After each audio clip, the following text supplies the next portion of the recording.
So, hey, well, this is the Ben and Gary Show. We know dentistry, and we're always getting questions. And this one really intrigued us because this one was about wisdom teeth. It was your patient that actually called on, or wrote in about that one. And I'll give you a little background, I guess, because what they said was that back in the 70s, they had wisdom teeth, 3 wisdom teeth removed.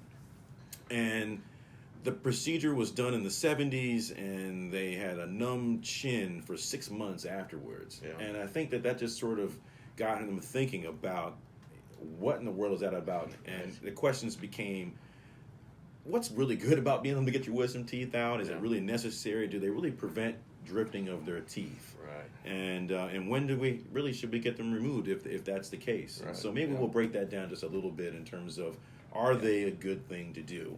And Gary, I guess, depends on the individual, right? Yeah. As far as wisdom teeth, I mean, it depends on whether you have enough room. Yeah, I mean, and if they come in the proper position and angle, and some. I mean, we've seen some young kids that not young kids, young adults that have just perfect teeth that are perfectly aligned, and they have their wisdom teeth still in place. They have all the space that they need. Yeah. So other patients. So I'm sorry. In that situation, though, it may not be necessary to be able to remove them. Is what you're saying? Right. Yes. Yeah. We would just keep an eye on them. Correct. Yeah.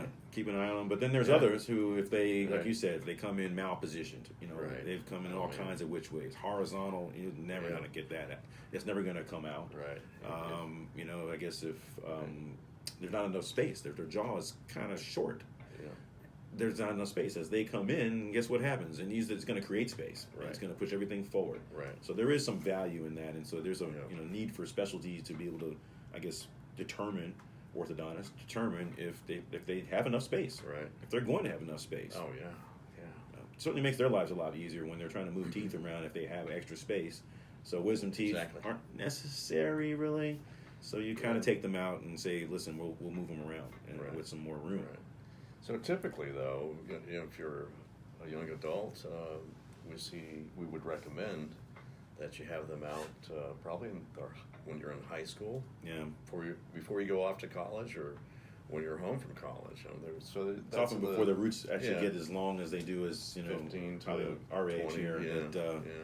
They're full grown at that point in time, and the longer the root, the harder it is to get it out. Right. So we have friends who are orthodontists, and they are very busy during the Christmas holidays, and then during the summer when kids are home and they need to get them out. So exactly. But they're very, very skilled at doing that. So.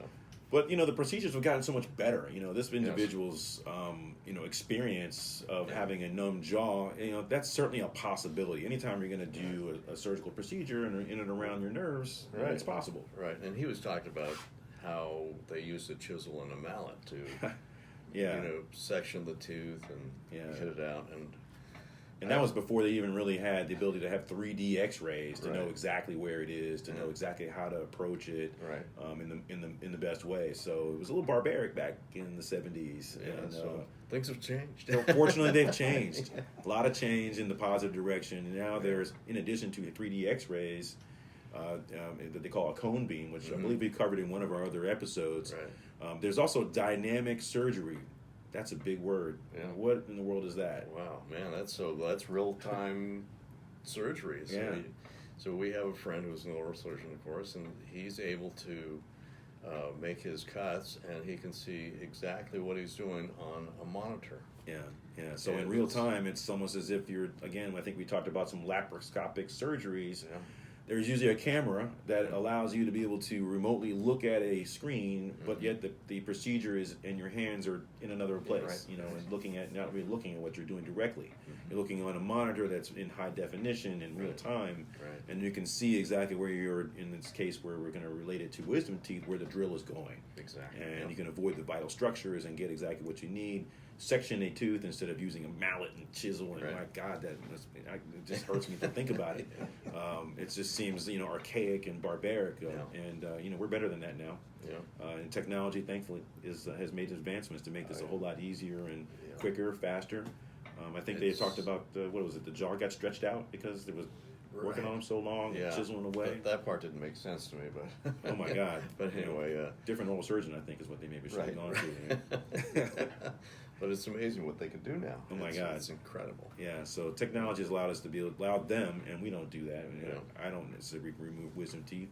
We restore teeth in this practice Right. here, but we certainly know about when to be able to refer an individual for that type of thing, and thankfully we know the ones who are advanced and know how to do it efficiently. Right. So having that CBCT or CAT scan of the tooth relative to the mandibular nerve is so important because oftentimes if the nerve sometimes will grow around, the roots will grow around the nerve itself. And right. That's a situation that you just leave it. Correct. Yeah. So, and whereas that individual, they didn't have the ability to be able to see that like that, and so if you just went and took the wisdom tooth out and it was around the nerve, you didn't have no idea that until after the fact, right, that you've damaged the nerve, which is why it sounds like it's fortunate that only 6 months that he had what we call paresthesia, which is a longer route of or being able to get the feeling back in your jaw, but not permanent. It just takes a long time for it to come back. So being able to see what you're dealing with ahead of time, and while you're actually doing it is just safer. So yes, sometimes it's necessary to remove wisdom teeth, but not always. But if you do, the procedures and techniques have just been so advanced now that the chances of your having complications like they were back in the 70s is completely different and much lower. Hope that answers your question. Take care. See you next time. Bye-bye.